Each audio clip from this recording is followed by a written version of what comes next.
जय श्री राधे, जय श्री श्याम, जय वृंदावन धाम। बंधुओं, आज हम प्रवेश करेंगे उस रात में जिस रात प्रेम की परीक्षा हुई, जिस रात हवा में भी भक्ति का कंपन था और जिसमें राधा के आंसू बने प्रेम का प्रमाण। ये कथा है प्रेम की परीक्षा, वृंदावन की तूफानी रात, जहां भगवान कृष्ण ने स्वयं अपनी प्रियतमा राधा के प्रेम को परखा और साक्षात प्रेम का अर्थ सिखाया। वृंदावन की वो रात, चांद बादलों में छिपा हुआ, कदम्ब के फूलों की गंध से वातावरण भरा, यमुना की लहरें भी मानो किसी रहस्य की फुसफुसाहट कर रही थीं। राधा बैठी थीं वृंदावन के कुंज में, मन में एक बेचैनी पर चेहरे पर अद्भुत शांति। दिन भर कृष्ण के दर्शन नहीं हुए।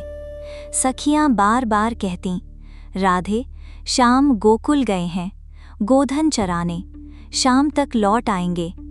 पर राधा का मन जानता था, आज कुछ विशेष है, आज कोई गहरी लीला अनफोल्ड होने वाली है। उनके अंतःकरण में द्वंद्व था। प्रेम यदि सत्य है तो परीक्षा क्यों?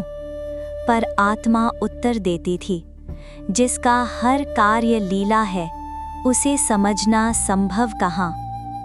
धीरे धीरे वातावरण में वही मधुर ध्वनि गूंज उठी, बांसुरी की तान, वो स्वर जो समय को रोक देता है, हृदय को पिघला देता है। राधा की पलकें झुक गईं, मन बोला, वो आ गए। कदम्ब के पत्तों के बीच से कृष्ण प्रकट हुए, हाथ में बांसुरी, नेत्रों में गहराई, मुस्कान में सृष्टि की मधुरता। पर आज उनकी आंखों में कुछ और था, गांभीर्य, रहस्य और लीला का संकेत। कृष्ण बोले, राधे, आज मैं तुम्हारे सामने एक विनती लेकर आया हूँ। राधा ने प्रणाम कर कहा, कहिए प्रभु। कृष्ण बोले, आज वृंदावन पर एक भयानक तूफान आने वाला है, सब लोग घरों में छिप जाएंगे, पर मैं चाहता हूँ तुम इस कुंज में अकेली रहो। राधा आश्चर्य में, प्रभु, अकेली इस तूफान में? कृष्ण मुस्कुराए, हाँ राधे, क्योंकि प्रेम यदि सत्य है तो भय उसे छू नहीं सकता। मैं देखना चाहता हूँ तुम्हारा प्रेम इस परीक्षा में कितना अटल है। आकाश में काले बादल छा गए, पक्षी लौटने लगे, वृक्षों की डालियां झुकने लगीं, पर राधा स्थिर बैठी रहीं, आंखों में भक्ति का तेज। सखियां दौड़ कर आईं, राधे, ये क्या पागलपन है? तू यहाँ रहेगी? ये तो मृत्यु का आवाहन है। राधा मुस्कुराकर बोली, ना सखी, ये मृत्यु नहीं, ये परीक्षा है, और जिसने कृष्ण को अपना प्राण मान लिया, उसके लिए मृत्यु भी सौभाग्य है। उनके मन में भय का कोई नामो निशान नहीं, सिर्फ एक विश्वास, श्याम मेरे साथ हैं, भले ही दृष्टि से ओझल हों।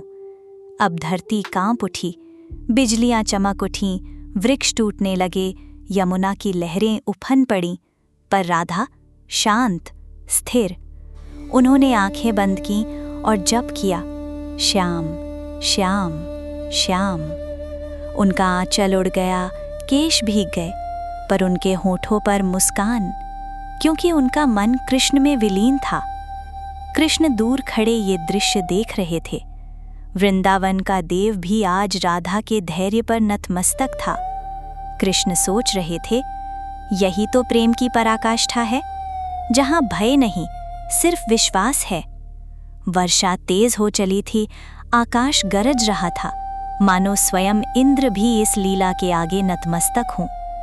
राधा प्रार्थना करने लगी, प्रभु, यदि ये आपकी परीक्षा है तो मुझे शक्ति दो, मैं आपके प्रेम को कभी कलंकित नहीं होने दूंगी। उन्होंने यमुना की ओर देखा, माँ यमुना, तुम उनके सखा हो, तुम जानती हो मेरा प्रेम कितना सच्चा है। यदि मेरे श्याम सच्चे हैं तो ये तूफान मुझे छू भी नहीं पाएगा।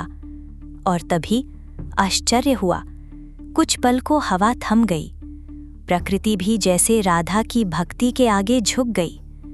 उसी क्षण फिर वही मधुर बांसुरी की तान, पर इस बार वो स्वर शांति का था, करुणा का था। राधा ने आंखें खोली। कृष्ण उनके सामने खड़े थे। उनके नेत्रों में स्नेह, होठों पर दया की मुस्कान। उन्होंने कहा, राधे, तुम सफल हुई। प्रेम की परीक्षा में तुमने सिद्ध कर दिया कि प्रेम केवल शब्द नहीं, समर्पण है। राधा की आंखों से आंसू बहे, पर चेहरे पर शांति थी। उन्होंने कहा, प्रभु, जब आप मेरे भीतर हैं तब भय कैसा? आप तूफान हो तो मैं आपकी शरण। सखियां दौड़ कर आईं।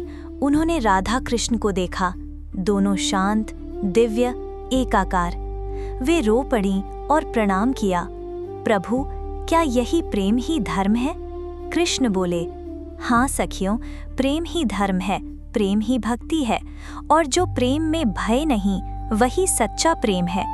भक्तों, वृंदावन की वो तूफानी रात केवल एक कथा नहीं, ये हर मनुष्य की जीवन लीला है। हर जीवन में तूफान आता है, भय, दुख, बिछोह, पीड़ा, पर यदि हृदय में कृष्ण का नाम है तो कोई तूफान तुम्हें डिगा नहीं सकता। राधा ने हमें सिखाया, प्रेम का अर्थ केवल लगाव नहीं, बल्कि समर्पण है। जहाँ मैं नहीं रहता, वहाँ केवल वो होता है। प्रेम वही सच्चा है जो परीक्षा में भी अडिग रहे। भक्ति वही है जो आंसू में भी विश्वास रखे। जब जीवन में तूफान आए, राधा को याद करना, कृष्ण को स्मरण करना, क्योंकि जो राधा की तरह प्रेम करता है, उसका मार्ग स्वयं भगवान संवार देते हैं। तो बंधुओं, आज की ये भक्ति कथा यहीं समाप्त करते हैं। यदि ये कथा आपके हृदय को छू गई हो तो एक लाइक और शेयर करके इस प्रभु कथा के पुण्य में सहभागी बने और 5 और जनों को देखने का अवसर दें। जो लोग नए हैं वे कृपया चैनल को सब्सक्राइब करें और बेल आइकन ऑन करें ताकि आप हमारी अगली कथा न चूकें। फिर मिलेंगे जल्द ही एक और भक्तिमय कथा में। तब तक प्रेम में रहें, भक्ति में रहें। जय श्री राधे, जय श्री कृष्ण, जय प्रेम, जय भक्ति, जय वृंदावन धाम।